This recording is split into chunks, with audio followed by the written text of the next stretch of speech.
Bradford শহরের beep community পার্টনারশিপের উদ্যোগে অনুষ্ঠিত হয়েছে উপজেলা কাপ ফুটবল টুর্নামেন্ট। বিস্তারিত থাকছে নূরে আলম রব্বানীর আরও একটি রিপোর্টে। যুক্তরাজ্যের ব্র্যাডফোর্ড শহরের বিপ কমিউনিটি পার্টনারশিপের উদ্যোগে স্থানীয় একটি মাঠে অনুষ্ঠিত হয়েছে উপজেলা কাপ ফুটবল টুর্নামেন্ট টুর্নুয়া ডে ব্র্যাডফোর্ড। বৃহত্তর সিলেটের বিশ্বনাথ, দক্ষিণ সুরমা, উসমানীনগর, সাতক ও জগন্নাথপুর এই 5টি উপজেলার টুর্নামেন্টে অংশগ্রহণ করে।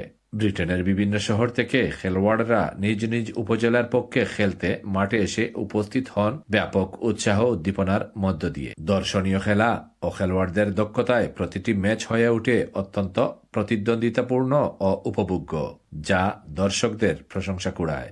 টুর্নামেন্টের প্রতিটি ম্যাচ সুশৃঙ্খলভাবে পরিচালনা করেন ক্রীড়া সংগঠক নাসির মিয়া। উপস্থিত দর্শকরা জানান, এই ধরনের আয়োজন কমিউনিটিতে ভ্রাতৃত্বের বন্ধন জোরদার করে এবং যুব সমাজকে ইতিবাচক কর্মকাণ্ডে সম্পৃক্ত রাখতে গুরুত্বপূর্ণ ভূমিকা রাখে। আয়োজকদের এই উদ্যোগকে সাধুবাদ জানান সকলেই। So very fantastic tournament organized by Nasir Bhai and Beep. Mashallah, good atmosphere. অনেক মানুষ আইছে লন্ডন থেকে, বার্মিংহাম থেকে, লুটন থেকে, নর্থাম্পটন থেকে খেলাতে লাগি। Today is our promotion tournament.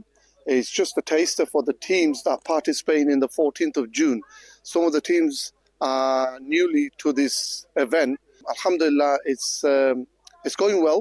Welcome to the Beep Upazilla Cup. As you can see today, we have so many teams from all over England representing the Greater Sylhet. Final খেলায় মুখোমুখি হয় বিশ্বনাথ ও জগন্নাথপুর। নির্ধারিত সময়ে গোলশূন্য draw থাকায় খেলা গড়ায় ট্রাইবেকারে। সেখান থেকে বিশ্বনাথ উপজেলা বিজয়ী হয়ে চ্যাম্পিয়ন হওয়ার গৌরব অর্জন করে।